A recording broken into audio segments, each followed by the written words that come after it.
கர்த்தருடைய நாமம் மகிமைப்படுவதாக.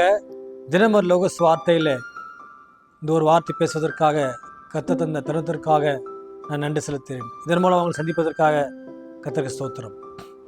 ஆண்டவர் இயேசு கிறிஸ்துவின் வார்த்தைகளில் நம்ம ஒவ்வொரு நாளும் தியானித்து கொண்டிருக்கிறோம். இந்த பரிசுத்தமான கால வேளையில் இந்த வருடத்திலே நாம் இருக்கிறோம், ஆரம்பத்தில் இருக்கிறோம்.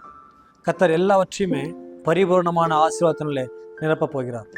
நம்ம அதை விசுவாசிக்க வேண்டும். நம்ம இன்றைக்கி ஒரு வசனத்தை பார்க்கலாம். பரிசுத்த யோவான் என்ற சுவிசேஷ புத்தகத்தில் 14வது அதிகாரம் 18வது வசனம். நான் உங்களை திக்கற்றவளாக விடேன், உங்களிடத்தில் வருவேன்.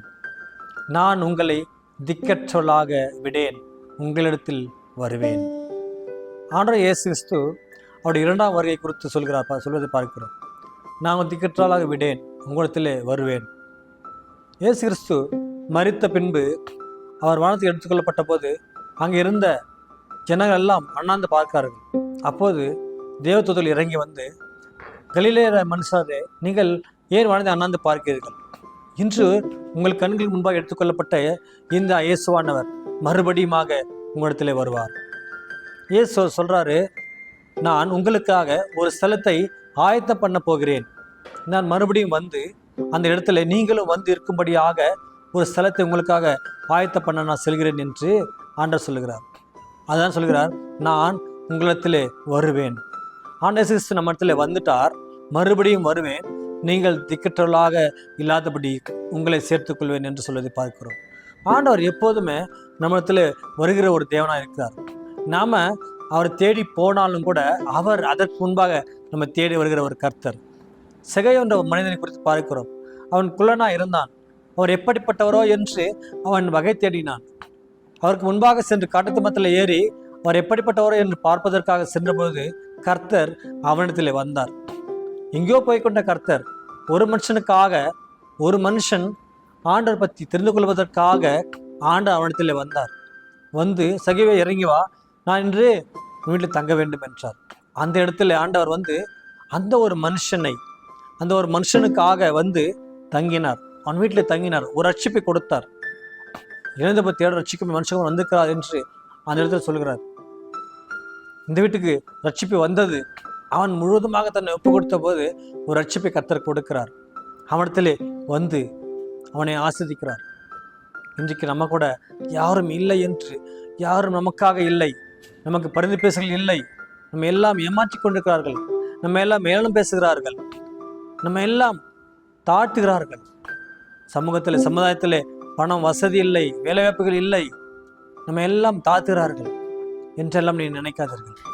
திக்கற்றவளாக விடுவது அவருடைய எண்ணம் இல்லை. அவர் நம்மை விடமாட்டார்.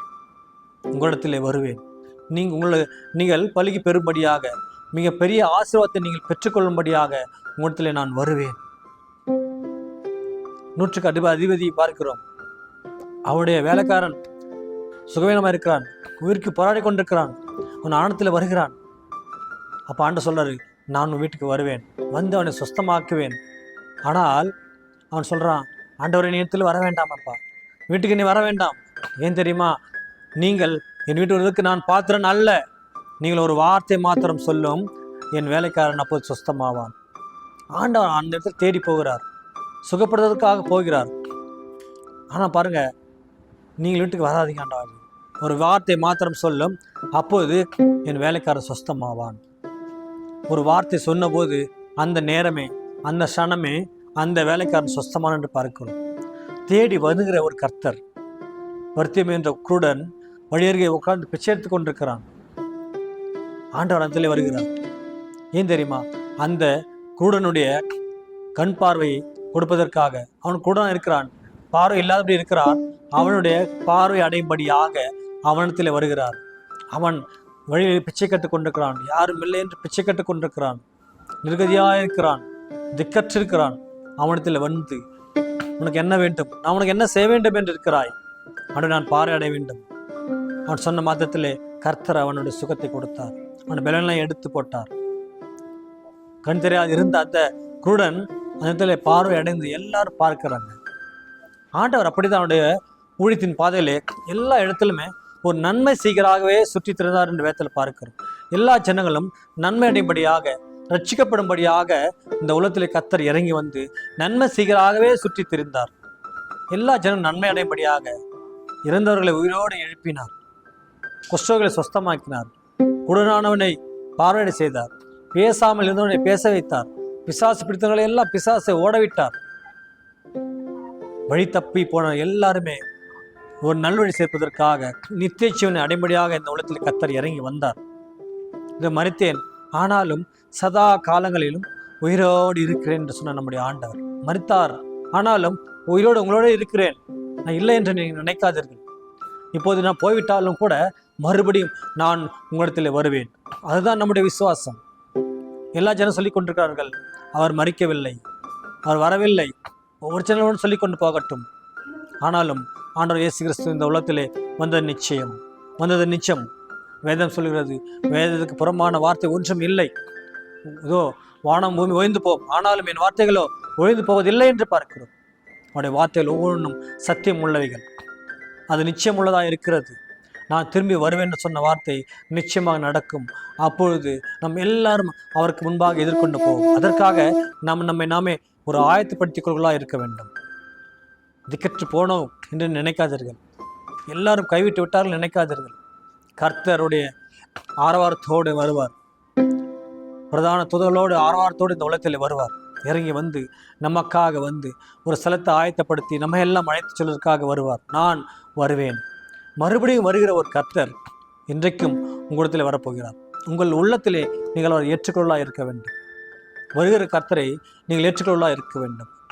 இதோ நான் வாசல் கதை தட்டுகிறேன், ஒரு சத்தத்தை கேட்டு கதை திறந்தால் நான் அவனோட உட்பிரேசித்து அவனோட போச்சனை பண்ணுவேன், அவன் என்னோட போச்சனை பண்ணுவான் என்று ஆண்டவர் சொல்லுகிறார்.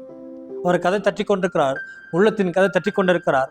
நீங்கள் கதவை திறந்தால் அவர் உங்களோடு உட்பிரவேசிப்பார். வருகிற ஒரு கர்த்தர் வந்து நின்று, நீங்கள் எனக்காக நீங்கள் வரமாட்டீர்களா என்று ஆண்டு கேட்டுக்கொண்டிருக்கிறார். பாவம் செய்யாதபடி நீங்கள் லட்சிப்புக்குள்ளாக வாருங்கள், மனம் திரும்பி வாருங்கள், நான் உங்களை ஏற்றுக்கொள்வேன் என்று வருகிற ஒரு ஆண்டவராக இருக்கிறார். உங்களை திக்கற்றலை விடாதபடி ஆண்டவர் உங்களை நிச்சயம் சேர்த்துக்கொள்வார். இந்த பரிசுத்தமான நாளிலே ஆண்டவர் உங்களிடத்திலே வருவார். விசுவாசிங்க. கர்த்தர் தாமே இந்த வசனத்தை ஆசீர்வதிப்பாராக. நாம் ஜெபிக்கலாம். அன்பின் பரிசுத்தமான தகப்பனே, நான் உங்களை திக்கற்றலாக விடேன், உங்களிடத்தில் வருவேன் என்ற தகப்பனே, நீர் மறுபடியும் வரப்போவதற்காக நன்றி அப்பா. எங்களை சேர்த்துக்கொள்ள கிருபைக்காக ஸ்தோத்திரம். இதை கேட்டுக்கொண்டிருக்கிற ஒவ்வொரு தேவ பிள்ளைகளையும் நீர் பேவா தொட்டு ஆசீர்வதிக்கணுமா ஜெபிக்கிறோம். ஆசீர்வதிக்க பலப்படுத்தும். கர்த்தர் நிச்சயமாக வருவார், உங்களை திக்கற்றலாக விடமாட்டார். விசுவாசிங்க. கர்த்தர் தாமே இந்த வசனத்தை ஆசீர்வதிப்பாராக. ஆமென்.